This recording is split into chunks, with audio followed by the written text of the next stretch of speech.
ជំរាបសួរលោកគ្រូអ្នកគ្រូថ្ងៃនេះនាងខ្ញុំមានវីដេអូមួយតាក់ទងជាមួយទៅនឹងការរចនាកិច្ចតែងការបង្រៀនតាមបែប STEM ដោយផ្ដោតទៅលើកម្មវិធីសិក្សាលម្អិតអញ្ចឹងមានន័យថានៅពេលដែលលោកគ្រូអ្នកគ្រូមុនពេលដែលចាប់ផ្ដើមធ្វើកិច្ចតែងការបង្រៀនលោកគ្រូអ្នកគ្រូផ្ដោតសំខាន់ជាងគេគឺផ្ដោតទៅលើស្តង់ដារកម្មវិធីសិក្សាដែលក្រសួងបានដាក់ឲ្យប្រើប្រាស់ជាផ្លូវការចា៎ហើយនេះគឺជាគំរូដែលខ្ញុំបានលើកយកមកបង្ហាញតាក់ទងជាមួយទៅនឹងកម្មវិធីសិក្សាលម្អិតខ្ញុំលើកយកឧទាហរណ៍កម្មវិធីសិក្សាលម្អិតរបស់រូបវិទ្យាមួយអញ្ចឹងឯកសារទាំងអស់នេះលោកគ្រូអ្នកគ្រូអាចចូលទៅយកបាននៅក្នុង website សាលា digital ដែលលោកគ្រូអ្នកគ្រូអាច access download បានដោយសេរីចា៎ហើយបន្តមកខ្ញុំលើកឧទាហរណ៍ថាខ្ញុំនឹងចូលមើលនៅក្នុងកម្មវិធីសិក្សាថ្នាក់ទី10អានមើលថាតើនៅក្នុងកម្មវិធីសិក្សាថ្នាក់ទី10ហ្នឹងមានប្រមាណម៉ោងក្នុងមួយសប្តាហ៍ហើយក្នុងមួយឆ្នាំត្រូវមានប្រមាណម៉ោងអញ្ចឹងឧទាហរណ៍ថាខ្ញុំជ្រើសយកមេរៀនទី3តាក់ទងមួយច្បាប់ Newton ខ្ញុំមានរយៈពេលតែ1ម៉ោងឯងដែលត្រូវបង្រៀនតាក់ទងជាមួយទៅនឹងមេរៀនទី3ហ្នឹងយកតែមួយចំណុចដើម្បីយកមកបង្ហាញនៅក្នុងរយៈពេល1ម៉ោងចាំពេលដែលខ្ញុំបានជ្រើសរើសតាក់ទងជាមួយទៅនឹងខ្លឹមសារមេរៀនស្របតាមរយៈពេលដែលអាចបង្រៀនបានហើយខ្ញុំមាន3ដំណាក់កាលនៅក្នុងការរៀបចំមេរៀនរបស់ខ្ញុំគឺដំណាក់កាលទី1តើយើងចង់ឲ្យសិស្សរៀនអីហ្នឹងវាដូចជាគោលបំណងរបស់យើងហើយយើងចង់ឲ្យសិស្សយល់ដឹងពីអីគេដំណាក់កាលទី2គឺការធ្វើតេស្តវិតម្លៃដែលអាចទទួលយកបានហើយដំណាក់កាលទី3គឺយើងធ្វើការរចនាការពិសោធន៍និងការសិក្សាការណែនាំផ្សេងៗចា៎អញ្ចឹងចូលដល់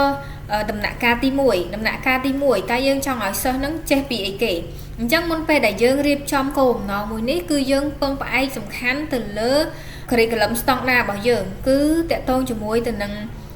តាក់ទងជាមួយច្បាប់ទី1ដែលក្នុង curriculum ហ្នឹងគឺថាវិទ្យាសាស្ត្រគេចង់ឲ្យសិស្សហ្នឹងយល់ច្បាស់ពីច្បាប់នៃចលនាអញ្ចឹងនៅពេលដែលយើងដឹងថាអូខេ curriculum គេចង់បានអញ្ចឹងយើងត្រូវ set គោលបំណងរបស់យើងឲ្យស៊ីជាមួយទៅនឹង curriculum ហើយ based ទៅលើ Bloom taxonomy ផងដែរចាអញ្ចឹងកន្លែងហ្នឹងគឺគ្រាន់តែយើងset គោលបំណងរបស់យើងយ៉ាងម៉េចឲ្យស៊ីជាមួយទៅនឹង curriculum standard មួយហ្នឹងចាបន្តមកទៀតចូលដល់ដំណាក់កាលទី2ដំណាក់កាលទី2គឺការវិតម្លៃដែលអាចទទួលយកបានអញ្ចឹងនៅពេលដែលយើងបង្រៀនកូនសិស្សយើងប្រកាសជាមានទម្រង់នៃការវិតម្លៃខ្លះហើយអញ្ចឹងនៅពេលដែលថាបើសិនជាយើងបរៀនតែមួយចំណុចនឹងទេតាក់ទងមួយនឹងច្បាប់ទី1 Newton អញ្ចឹងនៅក្នុងពេលដែលយើងបង្រៀនហ្នឹងគឺយើងមានតេស្តវិតម្លៃបែបខ្លីដែលអាចនិយាយបានថាquiz យើងធ្វើ quiz ដើម្បីសង្កេតទៅលើកូនសិស្សហើយក៏មានតេស្តបែបសមត្ថភាពគឺយើងអាចចប់មេរៀនឬក៏មួយខែចប់មួយចម្ពោះអីចឹងទៅយើងធ្វើតេស្តវិតម្លៃមួយចុងក្រោយហើយក៏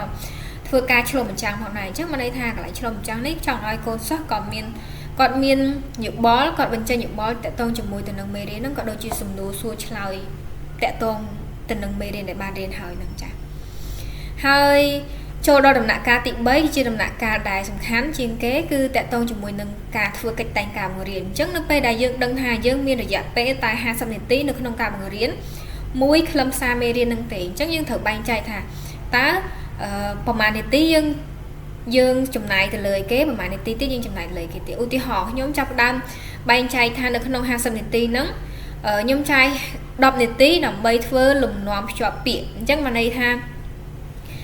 10នាទីខ្ញុំចាយពេលទៅលើលំនាំភ្ជាប់ពាក្យបន្ទាប់មកទៀត15នាទីទៀតខ្ញុំចាយពេលទៅលើការណែនាំផ្ទាល់បានន័យថាខ្ញុំបញ្យល់ផ្ទាល់ហើយ20នាទីទៀតឲ្យកូនសិស្សធ្វើការងារពិសោធន៍ឬការងារជាក្រុមហើយបន្តមកទៀតខ្ញុំនឹងចាយពេល5នាទីសម្រាប់ធ្វើការសរុបមេរៀនធ្វើសេចក្តីសន្និដ្ឋានបានន័យថាបញ្ចប់មួយចំណុចមួយហ្នឹងអញ្ចឹងនៅក្នុងពេលដែលយើងលំនាំភ្ជាប់ពាក្យហ្នឹងគឺបានន័យថាយើងណែនាំកូនសិស្សយើងព្យាយាមនិយាយប្រាប់ពីគោលបំណងឲ្យគាត់ចង់ឲ្យគាត់ដឹងថាហេតុអីបានត្រូវរៀនមេរៀនមួយហ្នឹងបន្តមកទៀតយើងមានការបង្ហាញជាវីដេអូឲ្យគាត់មើលតាក់ទងជាមួយទៅនឹងខ្លឹមសារមេរៀនរបស់យើងឧទាហរណ៍តាក់ទងមួយច្បាប់ទី1 Newton អញ្ចឹងបង្ហាញវីដេអូណាមួយដែលអាចឲ្យគាត់មើលវីដេអូហ្នឹងហើយឲ្យគាត់កត់ត្រាឲ្យគាត់សង្កេតមើលបន្តមកទៀតយើងអាចសួរគាត់ថាគាត់ឃើញអីខ្លះគាត់អាចនិយាយបានអីថាមិនខ្លះចា៎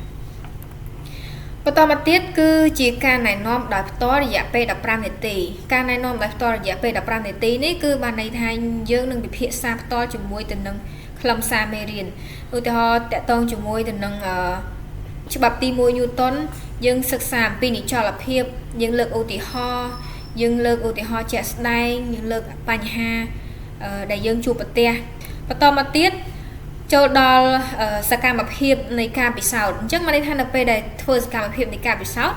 គ្រូគាត់ចាត់ចែងឲ្យកូនសិស្សទៅតាមចំនួននៃកូនសិស្សឧទាហរណ៍ថានៅក្នុងថ្នាក់ហ្នឹងមានកូនសិស្ស30នាក់អញ្ចឹងអ្នកគ្រូលោកគ្រូអាចចែកក្រុមកូនសិស្សបានថាតើនៅក្នុងក្រុមមានចំនួនប្រមាណអ្នកហើយលោកគ្រូអ្នកគ្រូបង្កើតជាប្រធានបទដើម្បីធ្វើការពិសោធន៍ឲ្យគាត់បានន័យថាមួយក្រុមហ្នឹងឲ្យគាត់ធ្វើអីគេមួយក្រុមនេះឲ្យគាត់ធ្វើអីគេបន្តមកទៀតឲ្យគាត់បង្ហាញតកតងជាមួយទៅនឹងលទ្ធផលដែលគាត់ពិសោធន៍នឹងហើយចាអញ្ចឹងនៅក្នុងសកម្មភាពពិសោធន៍នេះគាត់បញ្ជាក់លោកគ្រូអ្នកគ្រូបន្ថែមថានៅក្នុងហ្នឹងយើងត្រូវមានសម្ភារៈយើងត្រូវរៀបចំសម្ភារៈអាចរៀបចំសម្ភារៈហើយអាចធ្វើការពិសោធន៍ឲ្យគាត់មើលឃើញជាក់ស្ដែងថាវាយ៉ាងម៉េចចាបន្តមកទៀតនៅក្នុងចំណុចចុងក្រោយគឺយើងធ្វើការសន្និដ្ឋានអញ្ចឹងកន្លែងហ្នឹងគឺចង់ឲ្យលោកគ្រូអ្នកគ្រូរំលឹកតកតងជាមួយទៅនឹងមេរៀននៅក្នុងរយៈពេល45នាទីមុនហ្នឹងថាយើងរៀនតកតងជាមួយនឹងអីខ្លះហើយបន្តមកទៀតឲ្យកូនសិស្សចេញជាយោបល់ថានៅក្នុងស្ថានភាពជាក់ស្ដែងហ្នឹងតើវាមានច្បាប់ទី1 Newton ហ្នឹងមានអីខ្លះហើយសាកឲ្យគាត់គិតឬក៏លោកគ្រូអ្នកគ្រូអាចនិយាយតកតងជាមួយទៅនឹងឧទាហរណ៍បញ្ជាក់បន្ថែមតកតងជាមួយទៅនឹងនៅក្នុងចលនានៃសាច់ដុំរបស់មនុស្សយើងហ្នឹងក៏មានតកតងជាមួយនឹងច្បាប់ទី1របស់ Newton ដែរហើយនៅក្នុងចលនារបស់ molecule ដែលនៅក្នុងមុខវិជ្ជាគីមីហ្នឹងក៏តកតងជាមួយទៅនឹងច្បាប់ទី1របស់ Newton នឹងដែរថា molecule វា interaction វាប្រតិកម្មយ៉ាងម៉េចដើម្បីឲ្យយ៉ាងម៉េចដែលបង្កើតបានជាដែលច្បាប់ទី1 Newton ហ្នឹងវាคล้ายចូលជាមួយនឹងអញ្ចឹងកន្លែងហ្នឹងលោកគ្រូអ្នកគ្រូអាចឲ្យកូនសិស្សធ្វើកិច្ចការផ្ទះតកតងជាមួយទៅនឹងប្រធានបទមួយហ្នឹងថាឲ្យគាត់ទៅរកឧទាហរណ៍ជាក់ស្ដែងមកថាតើឧទាហរណ៍អីខ្លះដែលយើងឃើញថាហ្នឹងចូលនៅក្នុងច្បាប់ទី1របស់ Newton ហើយចុះបើសិនជានៅក្នុងមុខវិជ្ជាផ្សេងក្រៅពីមុខវិជ្ជាឥឡូវយើងកំពុងតែរៀនរូបប៉ុន្តែនៅក្នុងមុខវិជ្ជាជីវៈមុខវិជ្ជាផែនដីមុខវិជ្ជាគីមីមុខវិជ្ជាគណិតកន្លែងមុខវិជ្ជាហ្នឹងលោកគ្រូអ្នកគ្រូអាចនិយាយប្រាប់គាត់ដោយផ្ទាល់ឬក៏អាចឲ្យគាត់រនឹកជា homework របស់គាត់ក៏បានដែរចា៎ដើម្បីឲ្យគាត់គិតថាអានេះយើងមិនមែនរៀនទៅរូបទេនៅក្នុងជាក់ស្ដែងឧទាហរណ៍ថាយើងទៅធ្វើពិសោធន៍ផ្សេងតកតងជាមួយនឹងតកតងជាមួយទៅនឹងគីមីអញ្ចឹងកូនសិស្សអាចយល់បានហើយអញ្ចឹងមិនន័យថា molecule វាមានចលនាបែបហ្នឹងក៏វារងនៅច្បាប់ទី1របស់ Newton នឹងដែរអញ្ចឹងបានវាបែបអញ្ចឹងចាអញ្ចឹងចុងក្រោយបានន័យថាមុនពេលដែលយើងបានសរសេរកិច្ចតែងការបង្រៀនមួយហ្នឹងដំបូងបំផុតហ្នឹងគឺយើងត្រូវតែស្របតាមកម្មវិធីសិក្សាស្តង់ដាររបស់ក្រសួងអប់រំយើងសិនបន្តមកទៀតយើងកំណត់គោលបំណងឬក៏រចនាការបង្រៀនហ្នឹងគឺបេះទៅលើកម្មវិធីសិក្សាស្តង់ដារនឹងដែរហើយយើងរួមបញ្ចូលបច្ចេកវិទ្យាដោយយើងប្រើវីដេអូបង្ហាញកូនសិស្សឬក៏យើងអាចប្រាប់កូនសិស្សតាក់ទងជាមួយទៅនឹង tool ផ្សេងៗដែលគាត់អាចចូលទៅ access បានមួយទៀតហ្នឹងគឺមានសកម្មភាពពិសោធន៍ជាក់ស្ដែងអញ្ចឹងនៅពេលដែលយើងធ្វើការពិសោធន៍ជាក់ស្ដែងហ្នឹងទៅគឺកូនសិស្សគាត់ងាយនឹងយល់គាត់ដឹងថាវាបានន័យថាម៉េចហើយមួយទៀតហ្នឹងគឺផ្សារភ្ជាប់ទ្រឹស្ដីដែលបានសិក្សាហ្នឹងពាក់ព័ន្ធជាមួយនឹងមុខវិជ្ជាផ្សេងទៀតអញ្ចឹងមានន័យថាយើងរៀនរូបមិនមែនរៀនតែរូបទេយើងរៀនរូបយើងក៏អាចដឹងយើងក៏អាចពិពណ៌នាភាសាជាមួយទៅនឹងមេរៀនឬក៏បាតុភូតផ្សេងដែលមាននៅក្នុងជីវភាពពិតប្រចាំថ្ងៃហ្នឹងដែរចាអរគុណលោកគ្រូអ្នកគ្រូ